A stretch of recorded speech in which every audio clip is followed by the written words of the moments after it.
ना बेटा we continue the question number 11 of our NCERT right now. तो इस लेक्चर का क्वेश्चन नंबर 11 जो हम एक्सरसाइज 5.3 से स्टार्ट कर रहे हैं अब, क्योंकि जो बेसिक्स हमने सीखा इस पर्टिकुलर लेक्चर में उसकी हेल्प से हम सीखेंगे इस क्वेश्चन को। कहने के लिए एक क्वेश्चन था, लेकिन मैंने आपको पिछले इस पूरे लेक्चर के अंदर एक ऐसा बेसिक सिखाया है जो आपके लिए बहुत फ्रूटफुल रहने वाला है अगर आपने ढंग से सीखा है उसे। तो now to continue with 11 number question, you can observe that कि it is given that if the sum of first n terms of an AP is this, तो as you all know यहाँ पे एक बार फिर से Sn दे रखा है 4n minus N square. इनके कंसेप्ट को फॉलो करते हुए चलना है। इट इज गिवन दैट हमारी AP की फर्स्ट n टर्म का सम 4n माइनस एन स्क्वायर है, उसकी फर्स्ट टर्म क्या होगी यानी कि S1। हमने भी पढ़ा था फर्स्ट टर्म मीन्स S1। उस what is the sum of first two term, तो this indicate S2. then what is the second term, now you need to find out A2. similarly third term, 10th term and nth term. similarly का मतलब है पहले सम निकलेगा फिर term निकलेगी फिर सम निकलेगा फिर टर्म निकलेगी। तो गेट गो फॉर इट। तो सबसे पहले मुझे निकालना है फर्स्ट टर्म। फर्स्ट टर्म निकालने के लिए मैं n को पुट करने वाला हूं इसके अंदर 1। तो S1 निकालने के लिए हमने यहाँ पे n को 1 पुट कर दिया। 4 इंटू 1 माइनस 1 का स्क्वायर, तो it will give you a value 3। फिर इन्होंने पूछा था फर्स्ट टर्म निकालो, therefore first term is S1 that is 3। तो लॉजिकली जो अभी हमने सीखा उसको इस particular question number 11th of NCERT में इंप्लीमेंट करना है और यहाँ से मुझे मेरे क्वेश्चन की फर्स्ट टर्म फाइंड आउट हो गई। Now what is the sum of first two terms, इसका मतलब S2 निकालना है। S2 निकालना है तो n की जगह पे आप 2 सब्सिट्यूट कर दो। Make a simplification in it, it is 8 minus 4 that is 4। तो S3 की वैल्यू आ गई मेरे पास 4। S3 फाइंड करने के बाद S3 नहीं बेटा S2 की वैल्यू आ गई मेरे पास 4। अब इन्होंने हमसे S2 पूछा था, मैंने S2 निकाल दिया। अब उसके पास पूछा है सेकेंड टर्म निकालो। तो what is the logic for a second term, तो हमने पढ़ा था आज अगर कभी सम दे रखा हो और टर्म पूछी हो तो you need to follow the basic concept here. The basic concept is an equal to Sn minus Sn minus 1। उससे पहले मैंने 2 मेथड सिखाए थे, इस पूरे रूल की डेरिवेशन समझाई थी, उसी को यहाँ पे हमने अप्लाई कर दिया। जैसे S2 का खुद का मतलब है A1 प्लस A2, तो एक तरह से अगर ये सोचे तो ये A1 प्लस A2 4 हो गया। A1 की वैल्यू आई है 3, तो 3 प्लस A2 4 हो गया। तो इसे बार बार इंप्लीमेंट करते चलोगे, बार बार यूज करोगे तो टाइम वेस्ट होगा, इसलिए हमने फॉर्मूला ड्राइव करना सीख लिया था कि A2 means S2 minus S1 and here what is the value of S2, तो S2 इज 4, S1 इज 3, तो इन द एंड A2 बिकम 1। तो इस कंसेप्ट की हेल्प से A2 आ गया। Either you try this method और this method, then we need to find out the. इन्होंने कहा देखो फर्स्ट टर्म हो गई clear, sum of second term S2 आ गया। What is the second term 1 आ गई। Similarly find the third term. Similarly word से मतलब है इनका कि अब आप लोगों को S3 निकालना है। Now you have to go for sum of 3 term S3। For that you need to put the value of n in a given expression as 3। Just simplify it carefully, 12 minus 9 it is 3। S3 3 आ गया। अब S3 आ गया मेरे पास 3। Now what you need to find out A3, क्योंकि इन्होंने similarly बोला हुआ है सब कुछ कि जैसे पहले सेकंड टर्म का सम निकाला फिर सेकंड टर्म निकाली, अब थर्ड टर्म का सम निकालो, थर्ड टर्म निकालो। How we get the third term, तो थर्ड टर्म के लिए फॉर्मूला चलेगा S3 minus S2। 3 minus what is the value of S2 4, तो it will give you a value -1। इस तरह से बेटा मुझे मिल गया थर्ड टर्म। अब थर्ड टर्म के बाद जो अगला पार्ट निकालना है मुझे मेरे क्वेश्चन के अंदर, वो निकालना है 10 टर्म इसी मेथड से। तो 10 टर्म के लिए पहले S10 निकालूंगा मैं। 4 इंटू 10, 10 का स्क्वायर, गेट अ सिंप्लीफिकेशन -60 आ गया। S9 भी निकालना पड़ेगा क्योंकि 10 टर्म को चाहिए, तो फॉर्मूला लगेगा ना S10 माइनस S9। तो यहाँ आएगा 4 इंटू 9, 9 का स्क्वायर, तो इट विल गिव यू 9, 9 4 सा 36 minus 81। Get a difference of this, तो जब मैंने इसको इसमें से माइनस किया, here we are getting 5 and here we left with 4, it is 45। तो in the end we conclude that कि जो हमारे पास S9 आ गया वो माइनस का 45 है, देयरफॉर जो 10 टर्म होगी वो S10 माइनस S9 होगी, -45 माइनस -60 होगा, 10 टर्म की वैल्यू 15 आ गई। तो 1 बाय 1 आई थिंक रिवर्स लिख दिया मैंने, ठीक करो आप, -60 minus -45 it will give you minus का 15। तो ये आ गया मेरे पास S10 की value. So the logic is quite clear. क्या कर रहे हैं हम लोग, हमने सबसे पहले A1 निकाला, हमने सबसे पहले S1 निकाला, वो ऑटोमेटिकली A1 बन गया and we get the first term of our question as 3। फिर इन्होंने कहा था S2 निकालो, n के का 2 डाला, S2 आ गया 4। फिर उसकी हेल्प से A2 निकालो, वो S2 माइनस S1 के लॉजिक से आ गया 1, तो मेरे पास A2 आ गया, A1 A2 मिल गया। फिर S3 निकाला और फिर A3 निकालने के लिए S3 को S2 से माइनस कर दिया, -1 आ गया। सिमिलरली मुझे 10 टर्म पूछा था, मैंने 10 टर्म के लिए भी वही लॉजिक प्रेफर करा जो हम लोगों ने डिस्कस किया कि पहले S10 निकाल लो, S9 निकाल लो, दोनों को सब्ट्रैक्शन कर लो। Now what we need to find out nth term, and for nth term जब मुझे nth टर्म निकालनी है इसी लॉजिक से, तो what we need to do, हमें पहले Sn चाहिए, वो ऑलरेडी है मेरे पास 4n माइनस n स्क्वायर। फिर Sn माइनस 1 टर्म चाहिए, वो आएगा 4, सीखा था आप लोगों ने, n माइनस 1 है तो n will replace with n minus 1 in whole of the part, तो Sn माइनस 1 टर्म आ गई 4n माइनस 4, और इसमें फॉर्मूला लगा लेना, मैंने सिंपल कर दिया है, माइनस अंदर शिफ्ट कर दिया है। तो in the and when we make a simplification here, 4n and 2n give you 6n minus n square minus 5। तो इस तरह से मुझे Sn minus 1 भी मिल गया। Hence we get the value of an which is Sn minus 1। Tricky है थोड़ी सी चीज़ें, होल्ड करनी सीखोगे आप लोग तभी समझ आएगा। तो ध्यान दो, यहाँ पे Sn पुट कर दिया, यहाँ पे Sn माइनस 1 का रिजल्ट पुट कर दिया मैंने। अब इसको रिड्यूस कर दिया, n स्क्वायर से n स्क्वायर कट गया, it is 4n minus 6n plus 5, an become 5 minus 2n। ठीक है बेटा, ये समझ आ गया यहाँ तक, आपको ये इंफॉर्मेशन क्लियर है। तो we get in the end as our nth term is 5 minus 2n। तो this is the result we are getting from the data we have in this particular question number 11। बहुत ही unique सा question था। इस question के अंदर सबसे पहले हम लोगों ने Sn की वैल्यू की हेल्प से फर्स्ट टर्म निकाली, S1 निकाला, उससे फर्स्ट टर्म निकल गई। यहाँ तक सोचो पहले आराम से। फिर इन्होंने कहा S2 निकालो, तो n की जगह पे 2 डाला, S2 निकल गया जी। फिर इन्होंने कहा A2 निकालो सेकंड टर्म, तो उसके लिए S2 को S1 में से माइनस कर दिया, सेकंड टर्म निकल गई। यहाँ तक का रिजल्ट आ गया है। अब कहते हैं similarly go for the third term, 10 term and n term. For the value third term मुझे S3 और S2 चाहिए था, S2 ऑलरेडी था, S3 निकालने के लिए n को 3 डाला, S3 आ गया और उससे A3 निकाल लिया। 10 टर्म चाहिए, तो it means sum of 10 term में से सम ऑफ 9 टर्म को सेपरेट करो। तो पहले 10 टर्म के लिए n को 10 डाल दिया, 9 टर्म के लिए n को 9 डाल दिया, then get a difference of that term, we get our answer as minus 15। and for the nth term what we need to do here, Sn minus 1 का लॉजिक था, we go for that also and there is a answer for us जिसकी value आ रही है 5 minus 2n। ना बेटा we are moving to a method 2 for this particular question. देखो वैसे इस क्वेश्चन के अकॉर्डिंग अगर आप चलोगे तो method 1 is the more suitable method for this, क्योंकि उस क्वेश्चन के अंदर जो इंफॉर्मेशन हमारे पास है उसके अकॉर्डिंग वैसे ही डील करना है जैसे मैंने मेथड 1 में डील किया है। लेकिन कई बार पेपर में क्वेश्चन आ जाता है कि ये Sn है and randomly 10 term, third term, AP या nth टर्म निकालो। तो मैंने जो अभी आपको लॉजिक 2 सिखाया था उससे चलो S1, S2, S3 निकाल लो। S1 finally means first term, और फर्स्ट टर्म में n की जगह पे डाली 1, we get our answer S3। S2 means you need to find out the sum of first 2 terms and you have to put NS2, simplified you are getting 4। For S3 you need to put here 3, simplify it carefully, you get a 12। This is the method 2, जो मैंने थोड़ी देर पहले भी कहा था practically easy पड़ेगा। अब जब मुझे now for an AP, किसी AP की अगर मैं बात करूं तो फर्स्ट टर्म ही S1 है, तो मेरा आंसर 3 है।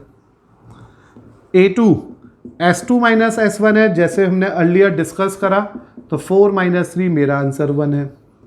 और फिर A3 S3 माइनस S2 होगा 12 माइनस 4, 12 माइनस 4, चेक कर लेते हैं S3 12, here we have I think here we need to substitute S3, तो ये आ गया मेरे पास S3 minus this 4 minus this it is 8। Check it again, पहले मैंने n को 1 डाला था, वी आर गेटिंग 3, n को 2 डाला, इट गिव यू 8 माइनस 2 का स्क्वायर 4, S3 डाला तो it will give you 12 minus 9, 12 minus 9 बेटा, तो इट इज़ 3, और when you put 3 here we are getting -1, ठीक है। Hence from this way we obtain the AP, hence the AP is 3 1 -1 and so on. तो इस logic के अंदर जो हम लोग डील कर रहे हैं, जो सेकंड मेथड मैंने आपके लिए डील करवाया है, उसमें मैंने उनकी बात नहीं सुनी, पहले अपने लॉजिक की हेल्प से AP निकाल लिया। अब इन्होंने पूछा S1, ये लिख दो जी, फिर पूछा S2, ये रहा जी, फिर इन्होंने कहा second term, this is this second term जी, फिर पूछा है थर्ड टर्म, तो this is our third term. Is this clear? फिर इन्होंने पूछी है, अब देखो मैं इनका एक एक करके रिप्लाई दे देता हूँ। इन्होंने कहा पहले S1 बताओ, तो S1 आ गया जी 3, फिर इन्होंने कहा फर्स्ट टर्म बताओ, तो यही फर्स्ट टर्म हो गई, फिर दे आर सेइंग S2 चाहिए, तो S2 आया 4, फिर they are saying second term चाहिए, तो सेकंड टर्म आ गई मेरे पास 1। बस ध्यान रखना, सम पूछे तो यहाँ से उठाएंगे, टर्म पूछे तो यहाँ से उठा रहे हैं। फिर इन्होंने हमसे कहा S3 बताओ सिमिलरली, तो S3 आ गई जी हमारे पास, व्हाट इज S3? 3। फिर इन्होंने हमसे पूछी थर्ड टर्म बताओ, थर्ड टर्म आ गई -1। फिर इन्होंने हमसे कहा 10 टर्म चाहिए, तो 10 AP तुम्हारे पास है, 10 टर्म निकाल लो, A + 10 - 1D, it is 3 + 9 into -2, when you get a simplification here it is -15। देख लो 10 टर्म भी वैसे आ गई। फिर इन्होंने कहा nth टर्म चाहिए, तो nth टर्म के लिए A + n - 1D, here we can say 3 + n - 1 into -2, 3 + -2 + 2 it is 5 - 2, and an term भी आ गई। तो लाइक प्रीवियस पार्ट मेरा आंसर बिल्कुल सेम आ गया। लेकिन मैं फिर से यही कहूँगा, method 1 is more suitable for this particular question, जिसमें इस तरह से आपके पास इंफॉर्मेशन है, क्योंकि मुझे 1 बाय 1 उस पैटर्न को फॉलो करना है अकॉर्डिंग टू क्वेश्चन, जो मैंने मेथड 1 में अभी आपके साथ डिस्कस किया। अगर मैं इसी क्वेश्चन में कॉम्पिटिटिव अप्रोच की बात करता, ट्रिक की बात करता, तो उसमें क्या करता मैं? उसके लिए मैं मेथड 3 को फॉलो करता। मेथड 3 में Sn था 4n - n², फर्स्ट टर्म मतलब S1 और S1 मतलब 4 - 1 दैट इज 3। कॉमन डिफरेंस का मतलब double of the coefficient of n², and now you have to check कि what is the coefficient of n² in this data, तो you are saying that is -1, तो D आ जाता -2। जैसे A और D दोनों मिल गए, A भी मिल गया 3, D भी मिल गया -2, यू कैन ऑब्जर्व दैट यही तो पैटर्न मिला है, A3 D -2, and here the finally after getting that AP ना single 2 step, अब आप 1 by 1 इन सभी के रिप्लाईज को दे सकते हैं। तो उम्मीद है आपको ये जो 11 क्वेश्चन है वो इजीली क्लियर हुआ, लेकिन just for this 11 question, specially for this 11 question, first method is most suitable one. बाकी मैं और 1-2 क्वेश्चन सिखाता हूँ, आप उसकी हेल्प से इस टॉपिक को और क्लियर करते हैं। अभी हम बेटा इसी कंसेप्ट को और अच्छी तरह सीखने के लिए प्लीज़ चेक दिस एग्जाम्पल 2। आज हम लोग NCERT नहीं कर रहे हैं, हम लोग आज के लेक्चर में एक पर्टिकुलर कंसेप्ट को पक्का कर रहे हैं, क्योंकि हमारे बोर्ड में भी इससे कनेक्टेड क्वेश्चन रैंडमली आ जाता है। तो इस क्वेश्चन के अंदर क्या दे रखा है आप उसे चेक करो। It is mention in our question that कि हमारे पास जो AP है उसकी Sn टर्म 2n² + 5n है, और तुम सब याद रखना जब भी कभी nth टर्म क्वाड्रेटिक एक्सप्रेशन में हो तो प्लीज़ रिमेंबर वो टर्म नहीं हो सकती, वो सम हो सकता है। इसलिए मैंने बोला था every quadratic expression which is in the form of an² + bn is always represent the nth term of a sum of its nth term. तो यहाँ पे मेरे पास क्वेश्चन है सिंपल सा, Sn ये है, nth टर्म निकालो। लाइक अवर NCERT इन्होंने हमसे कुछ पूछा नहीं कि भाई पहले फर्स्ट टर्म चाहिए, फिर सेकंड टर्म चाहिए, फिर थर्ड टर्म चाहिए, कोई कहानी नहीं है हमारे पास। It means we are now free to apply any of the 1 method we discuss for a school level. मैंने 2 मेथड बताए स्कूल लेवल पे, method 1 method 2। Competitive third method मैंने बात पहले भी बोला था, वो आप अपने पास रखो, संभाल के रखो, ऐसी चीज़ें आपके बहुत काम आएगी जब आप हायर स्टडीज़ करोगे, या जब आप कॉम्पिटिटिव पेपर्स पे बैठोगे, या जब आप इन क्वेश्चंस को MCQ लेवल पे करोगे। तो बेटा अभी जो Sn है, मैं पहले मेथड 1 को अप्रोच कर रहा हूँ, और मेथड 1 मेरा ये कहता था कि an की जो वैल्यू रहती है वो sn माइनस sn माइनस 1 रहती है। और ये कैसे ड्राइव किया था, आपने प्रीवियस 2 एग्जाम्पल्स में इस बात को सीखा है और मुझे उम्मीद है आपको समझ आ गया है। और अगर इनकेस अभी भी कुछ इफ एंड बट है, please rewind the video, check it again, you definitely get that point कि ये कैसे निकला है हमारा। इसके लिए बेटा मेरे को अगर ये आंसर चाहिए, ये रिजल्ट ऑब्टेन करना है, तो मुझे Sn पता होना चाहिए, तो we already have it. Then मुझे Sn माइनस 1 चाहिए। तो now to find out Sn minus 1, what this mean कि n के रिजल्ट में जैसे S1 निकालना था तो n की जगह 1 डाला था, S2 निकालना था तो n की जगह 2 डाला था, S3 निकालना था तो n की जगह 3 डाला था, Sn माइनस 1 निकालना है तो n की जगह n माइनस 1 डाल दो। और जब आप इसमें ऐसा करोगे, इसे सिंप्लीफाई करोगे माय डियर स्टूडेंट, और इसे सिंप्लीफाई करने के बाद Sn माइनस 1 ऑब्टेन कर लेना। ये आ जाएगी 2n square plus 2 minus 4n plus 5n minus 5। Sn minus 1 is finally 2n square plus n minus 3। This is nothing but Sn minus 1। तो बेटा मैंने आपके सामने पहला लॉजिक रख दिया है। ये वो लॉजिक है जो आपको आता है, आपने मुझसे सीखा है इस पर्टिकुलर लेक्चर में, और यहाँ से मुझे मिला Sn एंड Sn माइनस 1।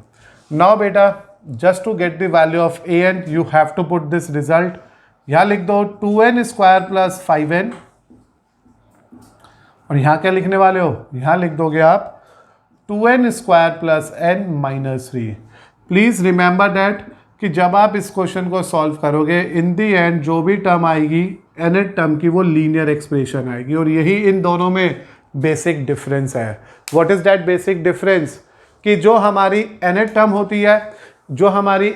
होती है वो लीनियर एक्सप्रेशन को रिप्रेजेंट करती है, और जो हमारी Sn टर्म होती है वो क्वाड्रेटिक इक्वेशन को रिप्रेजेंट करती है। तो ये बनेगी क्वाड्रेटिक और ये हमेशा आएगी लीनियर।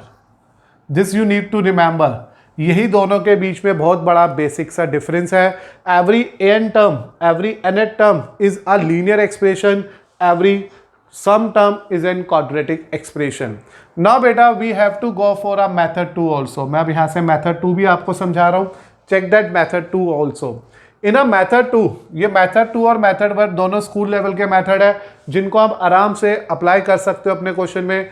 मेथड 2 के अंदर भी हमारे पास अप्रोच ऐसी ही है। Sn है मेरे पास आपके लिए। अब मैं यहाँ से S1, S2 और S3 प्लान कर लूँगा, और ये दोनों मेथड हमारे स्कूल में 100% काम करेंगे। हमारे को पूरे नंबर मिलेंगे अगर हम इनमें से कोई भी एक मेथड को ढंग से अप्लाई कर लेते हैं। 1 डालते ही यहाँ पे आ जाएगा 2, 1 का स्क्वायर प्लस 5n, 5 की जगह भी 1 तो ये 7 आ गया। 2, 2 का स्क्वायर इंटू 5 इंटू 2। तो when you make a simplification air, when you simplified your term, you will observe that ये आ गया 2 2 just 4, 4 2 जा 8, 8 plus 10 it's 18। 2, 3 का square plus 5 into 3 it is 15, और ये हो गया 18। 18 प्लस 15 का सम हो गया 33, तो it is 33। So for AP, जब आपको AP निकालनी है तो first term is basically S1 that is 7, second term is basically S2 minus S1 that is 18 में से 7 गए, सेकेंड टर्म आ गई 11। Then for a third term what you need to do, third term is basically S3 minus S2, और S3 कितना है 33 minus 18। Just simplified very carefully. जब आपने 33 में से 18 को माइनस कर दिया, 33 में से 18 को माइनस कर दिया, तो what we are getting here, क्या बचेगा मेरे पास बचेगा बेटा आई थिंक 15। तो इस तरह से सेकेंड लॉजिक की हेल्प से we first of all find out our AP। तो यहाँ से मेरे पास AP आ गई, हेंस द AP इज 7, 11, 15। तो we are getting our AP as 7, 11, 15। With the help of this AP, A is 7, D is 4, and for the nth term A plus n minus 1D, 7 n minus 1 into 4, it is 4n, or when you make a simplification plus 3. So without any if and but, our first answer and our second answer remain the same without any change. But approach अलग अलग है, confuse मत करो अपने आप को। पहली mind में एक पिक्चर क्लियर कर लो कि जब आप क्वेश्चन अपने बोर्ड का या अपने पेपर का अटेम्प्ट करोगे, आप या तो मेथड 1 से करोगे या मेथड 2 से करोगे, वो आपकी चॉइस है। जिस भी मेथड को फॉलो करोगे थोड़ा ढंग से उस पर कमांड बना लेना कि अगर हम इस मेथड से जा रहे हैं तो पहले SN-1 आना चाहिए निकालना। अगर आपको लगता है कि इस तरह की सिंप्लीफिकेशन में आपको कोई प्रॉब्लम नहीं आने वाली, आप इजीली ऐसे क्वेश्चंस को परफॉर्म करोगे, तो go with the help of first method. और अगर आपको लगता है यार ये n वाली टर्म्स में जाते जाते मैं कंफ्यूज हो जाता हूँ, तो फिर सम के लिए चलो S1 S2 S3, टर्म्स के लिए चलो जैसे कि हमने फॉर्मूलाज आज ड्राइव करने सीखे और डिस्कस किया, and we get the answer. अब मैं मेथड 3 भी रख रहा हूँ। मैं मेथड 3 इसलिए बार बार डाल रहा हूँ, मुझे पता है पेपर में नहीं और आपको कंफ्यूज नहीं कर रहा हूँ, एक नई चीज़ सिखाने की कोशिश कर रहा हूँ कि आप चीज़ों को जितनी जल्दी सीखोगे, जितनी ट्रिक से सीखोगे, हो सकता है आपके पेपर में वो 4, 5, 10 मिनट बचा दे। और टाइम बचा MCQ लेवल के क्वेश्चन में तो हम मेन क्वेश्चंस पे ज़्यादा फोकस कर पाएंगे। तो बेटा मेथड 3 कहता है हमारे पास Sn is already have 2n² + 5n, और इसमें जो फर्स्ट टर्म निकालनी होती है that is again to put the value of this as 1 because we know that A1 is basically S1 and our answer is 7। तो लाइक दिस पार्ट हमारी first term 7 ही आ गई। And to get that common difference it is twice the coefficient of n², तो it means d is twice of 2, that is 4. Check from this side also, A7 D4। तो सब कुछ conclusion में वही मिला। Now you get the value of n term. तो hope सो अब इस लॉजिक को धीरे धीरे आपकी कमांड बननी शुरू हो गई होगी, धीरे धीरे अब आपको लगने लगा होगा this is not a tough, it is a easiest one. चलो बेटा आप शुरू कर रहे हैं एग्जाम्पल नंबर 3। आज का पूरा लेक्चर ही हमने एक कंसेप्ट पे बेस कर दिया जिसमें Sn is given to us and we are fighting for AP and n term. In this question number 3 again when you observe it you will observe that कि इस बार जो Sn दे रखा है वो n टाइम 4n + 1 है। Please remember that बेटा ये जो Sn है आपको लग रहा होगा ये क्वाड्रेटिक नहीं है, लेकिन जब आप इसे सिंप्लीफाई करके लिखोगे डेफिनेटली आपको ये क्वाड्रेटिक ही दिखेगा। जो मैंने आपके लिए कहा ना कि if you are going to a Sn of an AP it is always in the form of quadratic expression, without any doubt इस बात को याद करिएगा, वो हमेशा एक क्वाड्रेटिक एक्सप्रेशन को ही रिप्रेजेंट करेगा। अब मुझे इस क्वेश्चन में AP फाइंड आउट करनी है और n टर्म फाइंड आउट करनी है। इस बार मैं मेथड 1 लेके चल रहा हूँ, S1 S2 S3 वाला। रीज़न बहुत क्लियर है मेरे पास क्योंकि मुझे AP फाइंड आउट करनी है। मैं मेथड 1 पहले 2 मेथड में हमेशा स्कूल की अप्रोच से ही सिखा रहा हूँ। आगे आने वाले लेक्चर्स में अगर ये क्वेश्चन आएगा तो मैं आपको 3 मेथड नहीं सिखाने वाला, वो ही एक मेथड जो बेस्ट है आपके लिए वो अप्लाई करा करेंगे एंड कॉम्पिटिटिव अप्रोच तो हमेशा याद रखेंगे। तो जैसे मैं S1 गया तो यहाँ पे मैंने इनको 1 सब्सिट्यूट करा, वी ऑल गेट 5 हियर। ये आया कैसे, इस n को अंदर मल्टीप्लाई करके आया। S2 के लिए मैंने यहाँ पे 2 को सब्सिट्यूट किया एंड वी आर गेटिंग 2 का स्क्वायर 4, 4 4 जा 16, 16 + 2 18। 3 के लिए 4 × 3 का स्क्वायर प्लस 3 आया। नाउ यू नो दैट 3 का स्क्वायर 9, 9 4 जा 36 + 3 39। Is this okay? अब बेटा जैसे ही मेरे पास ये S1 S2 S3 आ गया, अब मैं निकालने जा रहा हूँ इसमें AP। तो 4n AP, our first term is nothing but S1 that is 5। Our second term is S2 - S1 that is 18 - 5 which give you 13 answer as its value as 13। फिर A3 give you our result as S3 - S2। जो logic सीखा था आज कि third term चाहिए तो शुरू की 3 टर्म में से शुरू की 2 टर्म को माइनस कर दो, तो it is 39 - 18 and when you get a difference of it is 1 and I think 21। As a result beta we are 1 by 1 get the result, get the terms values of our AP. So AP is, what is our AP? 5, 13, 21 and running in a same manner. Is this clear? तो first term आ गई 5, common difference आ गया 4, therefore its first term is 5, common difference is 13 - 5 that is 8। सम का difference term देता है और term का difference common difference देता है, तो 2 नई बातें आ गई। सम का डिफरेंस निकालोगे तो टर्म आ जाएगी n टर्म, और टर्म का डिफरेंस निकालोगे तो कॉमन डिफरेंस आ जाएगा। तो here we are getting this value AS 5 DS 8। अब ट्रिक से सोचो, डायरेक्ट बहुत जल्दी से सोचेंगे। जब मुझे कभी ट्रिक लगानी होती थी तो मुझे पता है कि अगर मुझे फर्स्ट टर्म चाहिए, इनको 1 डाल दो, 1 डालती आंसर आया 5, फर्स्ट टर्म 5 आ गई। कॉमन डिफरेंस की बात करो, क्या था common difference? Common difference is just twice the coefficient of n square. तो यार n स्क्वायर का कोफिशिएंट है 4, 4 का डबल होता है 8, हमारा कॉमन डिफरेंस 8 आ गया। This is the trick. नहीं गए इतनी बड़ी राम कहानी पे, सीधा सीधा बोल दिया ये रही फर्स्ट टर्म, ये रहा कॉमन डिफरेंस ही। अब हमसे पूछिए nth टर्म, तो for nth term we have to use a basic formula a plus n minus 1d 5 plus n minus 1 into 8, nth term give you 8n, 5 में से 8 गए 3, तो this is its nth term। तो इस तरह से ये nth term आ गई। यहाँ पे सॉल्व कर लेना बीच में 8n minus 8 plus 5 8n minus 3।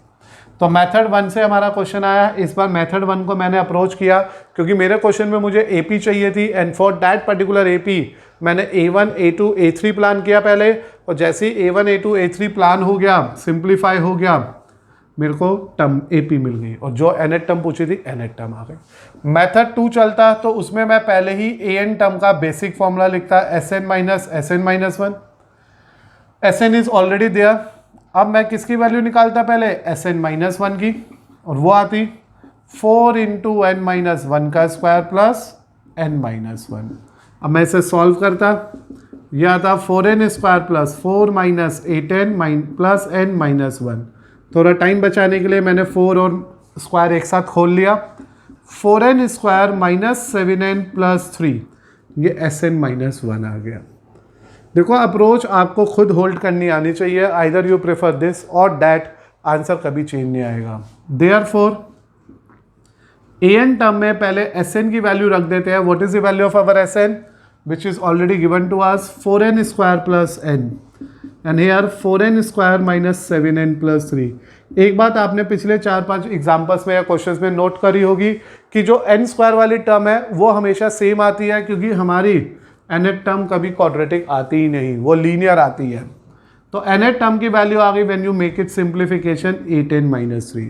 दिखा दूं कैसे? देखो nth term is n minus minus plus plus minus, तो n आ गया मेरे पास 8n माइनस 3। और इस बार जैसे ही हमारे पास nth टर्म आ गई, अब AP कैसे निकलेगी? क्योंकि पिछली बार AP निकली थी, उससे n टर्म निकाली थी, इस बार nth टर्म निकली है, अब AP निकालेंगे। AP के लिए पहले A1 A2 A3 AP होती है, तो n की जगह पे 1 डाला तो इट विल गिव यू 5, 2 डाला तो इट विल गिव यू 13, क्योंकि 16 माइनस 3, 3 डाला तो 24 में से 3 गए 21, तो it give you a AP। तो कंसेप्ट इज सेम, बस फर्क क्या है कि जब मैं फर्स्ट मेथड अप्रोच कर रहा हूँ इस क्वेश्चन में, तो पहले AP निकाली फिर nth टर्म निकाली, और इस मेथड में पहले nth टर्म निकलेगी फिर AP निकलेगी। हार्डली मैटर, नंबर पूरे आएंगे, क्योंकि क्वेश्चन के अंदर डिमांड थी find AP and nth term, तो we get that AP and nth term. और ट्रिक मैंने इस क्वेश्चन करते समय आपको ओरली बता दी थी कि अगर हम इसमें n के बाद 1 डालेंगे तो फर्स्ट टर्म आ जाएगी, और कोफिशिएंट ऑफ n स्क्वायर का डबल करेंगे तो कॉमन डिफरेंस आ जाएगा। That is why our 3 methods 3 logics worked in a same question. तो होप सो आपको आज का जो टॉपिक मैंने डिस्कस किया, जिसमें 3 एग्जाम्पल और एक NCERT का क्वेश्चन नंबर 11 सिखाया था, और उन सभी क्वेश्चंस को 3 डिफरेंट तरीके से सिंप्लीफाई करना सिखाया। मुझे उम्मीद है आपको बहुत आराम से एक एक स्टेप क्लियर हो गया होगा, और बेटा अगर नहीं क्लियर होगा तो रिपीट इट अगेन, क्योंकि ये वन ऑफ द लॉजिक है, वन ऑफ द टॉपिक है हमारी AP का, जो मोस्ट इंपॉर्टेंट काउंट किया जाता है। AP is one of the chapter जो मैंने आपको लास्ट लेक्चर्स में भी बताया होगा, 11वीं क्लास में कंटिन्यू होता है, और वहाँ पे इसका इंपॉर्टेंट रोल है। इसलिए इन छोटी छोटी बातों को इग्नोर मत करो, ऐसे क्वेश्चन जो इतने इंपॉर्टेंट है स्कूल के लेवल पे, उनको मिस मत करो, ठीक है? तो प्लीज़ आप अपनी तरफ से जितने भी आपके पास इस तरह के क्वेश्चंस मिलते हो, मेक देम प्रैक्टिस करो, उनकी practice, get their answers carefully, and check करो कि आपकी ट्रिक, आपके दोनों मेथड उस पर वर्क कर रहे हैं या नहीं कर रहे हैं।